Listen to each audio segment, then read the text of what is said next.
আসসালামু আলাইকুম। বাংলাদেশ বেতার গোপালগঞ্জ। খবর পড়ছি এস শফিউল্লাহ রাজ। নতুন মন্ত্রিসভায় শপথ গ্রহণ অনুষ্ঠান আগামীকাল বিকেল 4টায় জাতীয় সংসদ ভবনের দক্ষিণ প্লাজায় অনুষ্ঠিত হবে। রাষ্ট্রপতি মোহাম্মদ শাহাবুদ্দিন নতুন মন্ত্রিসভার সদস্যদের শপথ বাক্য পাঠ করাবেন। গতকাল জাতীয় সংসদ সচিবালয়ের সচিব কানিজ মাওলা এ তথ্য জানান। তিনি জানান, এর আগে সকালে নবনির্বাচিত সংসদ সদস্যদের শপথ বাক্য পাঠ করানো হবে। দীর্ঘদিনের ঐতিহ্য ভেঙে এবারই বঙ্গভবনের পরিবর্তে সংসদ ভবনের দক্ষিণ প্লাজায় শপথ অনুষ্ঠান আয়োজন করা হচ্ছে। মন্ত্রী পরিষদ সচিব সিরাজ মিয়া অনুষ্ঠানটি পরিচালনা করবেন।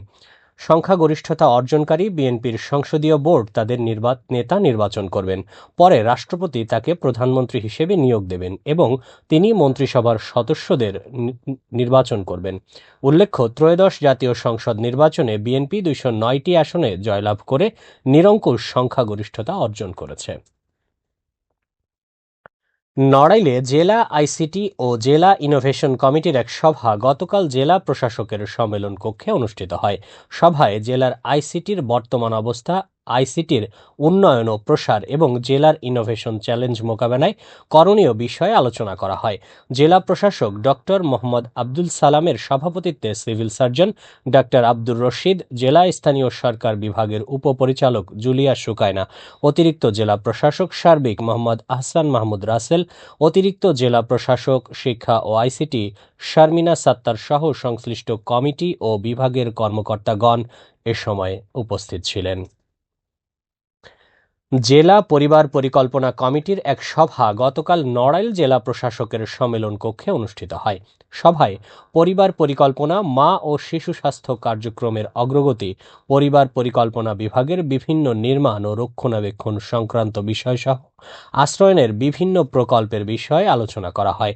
জেলা প্রশাসক ডক্টর মোহাম্মদ আব্দুল সালামের সভাপতিত্বে অতিরিক্ত জেলা প্রশাসক সার্বিক মোহাম্মদ আহসান মাহমুদ রাসেল, জেলা পরিবার পরিকল্পনা বিভাগের উপপরিচালক আলিফ নূর, সরকারি কর্মকর্তা সহ সংশ্লিষ্টরা এ সময় উপস্থিত ছিলেন। ত্রয়োদশ জাতীয় সংসদ নির্বাচনে মাদারীপুর 3 আসনে ধানের শীষ প্রতীকের প্রার্থী আনিসুর রহমান খোকন তালুকদার এবং মাদারীপুর 2 আসনে জাহানদার আলী জাহান নির্বাচিত হয় দোয়া ও মোনাজাতের আয়োজন করা হয়।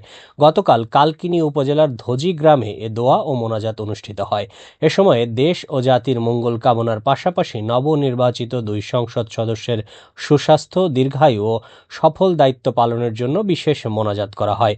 গোপালপুর ইউনিয়ন বিএনপি, যুবদল, ছাত্রদল, শ্রমিক দল ও কৃষক দলের বিভিন্ন পর্যায়ের নেতৃবৃন্দ, স্থানীয় বিএনপি ও অঙ্গ সংগঠনের নেতা কর্মীরা এ সময় উপস্থিত ছিলেন। ত্রয়োদশ জাতীয় সংসদ নির্বাচনে মাদারীপুরে 3টি আসনে 17 জন প্রার্থী ভোট কম পাওয়ায় তাদের জামানত হারিয়েছেন মাদারীপুর 1 আসনে ইসলামী আন্দোলন বাংলাদেশের আকরাম হোসাইন, বাংলাদেশ কমিউনিস্ট পার্টির আব্দুল আলী, জাতীয় পার্টির মোহাম্মদ জহিরুল ইসলাম মিন্টু, স্বতন্ত্র প্রার্থী মোহাম্মদ ইমরান হাসান, বাংলাদেশ লেবার পার্টির মোহাম্মদ হাফিজুর রহমান, গণ অধিকার পরিষদের রাজীব মোল্লা, বিএনপি স্বতন্ত্র প্রার্থী সাজ্জাদ হোসেন সিদ্দিকী। এদিকে মাদারীপুর 2 আসনে ইসলামী আন্দোলন বাংলাদেশের আলী আহমদ চৌধুরী, স্বতন্ত্র প্রার্থী মোহাম্মদ কামরুল ইসলাম সাইদ, বাংলাদেশ সমাজতান্ত্রিক দলের মোহাম্মদ দিদার হোসেন, জাতীয় পার্টির মোহাম্মদ মহিদুল ইসলাম, স্বতন্ত্র প্রার্থী মোহাম্মদ রেয়াজুল ইসলাম, স্বতন্ত্র প্রার্থী শহীদুল ইসলাম খান, বাংলাদেশ কল্যাণ পার্টির সুবল চন্দ্র মজুমদার জামানত হারিয়েছেন। এছাড়া জামানত হারিয়েছেন মাদারীপুর 3 আসনের বাংলাদেশ সমাজতান্ত্রিক দল জাসদের আমিনুল ইসলাম, বাংলাদেশ সুপ্রিম পার্টির নিতাই চক্রবর্তী, ইসলামী আন্দোলন বাংলাদেশের মোহাম্মদ আজিজুল হক। শরীয়তপুর সদর উপজেলার মনোহর বাজারে ভোক্তা অধিকার সংরক্ষণ অধিদপ্তরের অভিযানে 2টি প্রতিষ্ঠানকে জরিমানা করা হয়েছে। অভিযানে ক্ষতিকর রং ব্যবহার এবং ভাউচার না থাকায় 2 ব্যবসায়ীকে মোট 4,000 টাকা জরিমানা করা হয়। জাতীয় ভোক্তা অধিকার সংরক্ষণ অধিদপ্তরের সহকারী পরিচালক জান্নাতুল ফেরদৌস এ অভিযান পরিচালনা করেন। এ সময় তাকে কৃষি বিপণন কর্মকর্তা মোহাম্মদ বাবুল হোসেন অভিযানে সহযোগিতা করেন।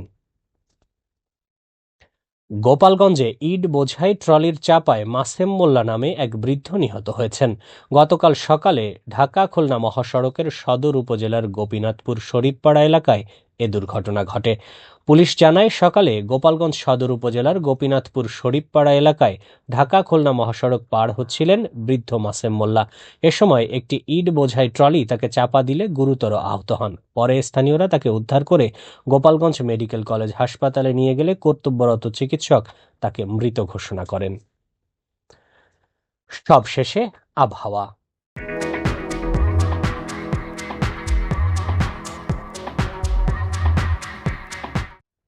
আজ সন্ধে ৬টা পর্যন্ত আবহাওয়ার পূর্বাভাসে বলা হয়েছে, দেশের অভ্যন্তরীণ নদীবন্দর সমূহের জন্য কোনো সতর্কবার্তা নেই এবং কোনো সংকেতও দেখাতে হবে না। খবর শেষ হলো। আমাদের পরবর্তী খবর প্রচারিত হবে আগামীকাল সকাল ৮টা ৩০ মিনিটে বাংলায়।